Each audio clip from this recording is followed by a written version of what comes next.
সুপ্রভাত, শুভ সকাল বন্ধুরা, কেমন আছেন সবাই? আমি মিলি। আমার ফ্যামিলি ব্লগে আপনাদের সকলকে জানাই অনেক স্বাগত। ঘড়ির কাঁটা এখন 7:30টার ঘরে। ছেলেদেরকে নিয়ে স্কুলে যাচ্ছি। আর কি প্রচণ্ড রোদ উঠেছে, কি বলবো। রোদের তাপটা ভীষণ লাগে জানেন। দেখে বুঝতেই পাচ্ছেন রোদটা প্রচণ্ড পরিমাণ উঠেছে। চলুন, স্কুলে পৌঁছে গেছি আমরা। স্কুলে পৌঁছে তো গেছি, এসে দেখছি না চারিদিকটা পুরো ফাঁকা। একটু অবাকই লাগলো, মনে হলো আজকে কি স্কুল ছুটি, কিন্তু ডায়েরিতে স্কুল ছুটি বলে কিছু লেখা নেই, না কোনো মেসেজ এসছে।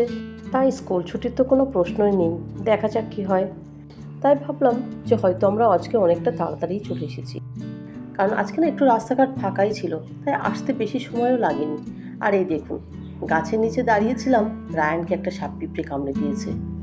কী করবে বেচারা, হাতটা দেখাচ্ছে, ভীষণ জ্বালা করছে। এখন তো আর কিছু করার নেই, বললাম স্কুলে গিয়ে নার্সের কাছে চলে যাস, ওখানে গিয়ে ওষুধ লাগিয়ে দেবে। চলে এলাম বাড়িতে এসে দেখলাম ওদের বাবা পরোটা নিয়ে এসেছে, তাই এখন পরোটা আর একটু চা করে নিলাম। এটা খেয়ে নিয়ে সংসারের কাজে হাত দেব। এখনও ড্রেসটা চেঞ্জ করিনি, ভাবলাম যে আগে সবজিগুলো কেটে রান্নার জোগাড়টা করে নিই, তারপরে ঘরের কাজ যখন করব ড্রেসটা চেঞ্জ করে নেব। বেলাটা তো অনেকটাই ছোট হয়ে গেছে, তাই সকালে সমস্ত কিছু কাজ গুছিয়ে না আর উঠতে পারছি না, মানে সময়ের সঙ্গে আর দৌড়াতে পারছি না। ছেলেদের স্কুল ছুটি 2টোর সময়, তাই আমি বাড়ি থেকে আবার 1:45টায় বেরিয়ে যাব, কারণ ওদের বাবা কয়েকটা দিন ব্যস্ত আছে, তাই ও তো যেতে পারছে না। আমি এখন ছেলেদেরকে নিয়ে আসা করছি, তাই একটু তাড়াহুড়োর মধ্যেই না সমস্ত কাজগুলো গুছিয়ে করতে হচ্ছে, কারণ আমার একটা টাইম আছে, যে সেই টাইমের মধ্যে আমাকে কাজ শেষ করে বেরোতেই হবে, কারণ ওদের স্কুল 2টোই ছুটি, আর কেউ না গেলে তো স্কুল থেকে ছাড়বেই না। যাই হোক, আমি যাব, তার আগে সমস্ত কাজ গুছিয়ে নিই, রান্নাবান্না করে নিই।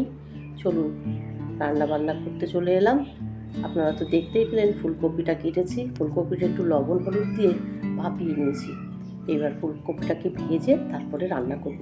পুরোপুরি রান্নাটা শেয়ার করব না। ভাতটাও বসিয়ে দিয়েছি, এদিকে মাছও এনেছিল, মাছটা ধুয়ে পরিষ্কার করতে বুঝতে পারছেন যে কতটা সময়ের দরকার, কারণ এগুলো যদি আমি ক্যামেরা অন করে করতে যেতাম না, অনেকটা সময় লেগে যেত। তাই ভাবলাম যে তাড়াতাড়ি করে রান্নাটা করে নিই। মাছ ভেজে একদম কপির মধ্যে দিয়ে দিয়েছি, আর এবার উপর থেকে দিয়ে দেবো ধনেপাতা। এখন শীতকাল মানে বুঝতে পারছেন, সব সময় ধনেপাতা সব তরকারিতে দিতে ভালো লাগে, আর এই ধনেপাতাটা আমার খেতে ভীষণ ভালো লাগে। যাই হোক, ফুলকপি তো রান্না হয়ে গেছে, আর রান্না করব বেগুন ভাজা, আর তার সঙ্গে একটু আলু ভাজা করেছিলাম। এই হচ্ছে আজকে রান্নাবান্না করে তাড়াতাড়ি করে অনেক কাজ করে নিয়েছি।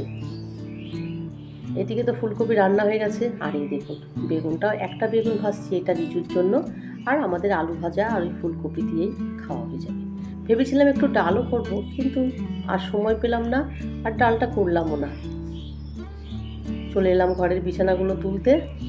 ঘরের বিছানাগুলো তো আগে তোলা হয়ে গেছিলো, এখন বিছানার চাদরগুলো একটু টান করে ছেড়ে দেবো।